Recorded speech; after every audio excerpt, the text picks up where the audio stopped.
Welcome to Man Does Tech, where I solve the problems you didn't even know you had. In this video, I will show how to reset Ford Fiesta service light. Start by turning the key to accessory and do not start the engine. Then press and hold the trip reset button until the service light flashes or a countdown appears. Release the button when the light blinks.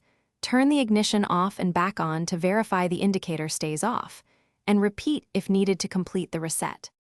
If the service light does not clear right away, stay calm and try the sequence again slowly, making sure the ignition reaches accessory position and you hold the trip button long enough.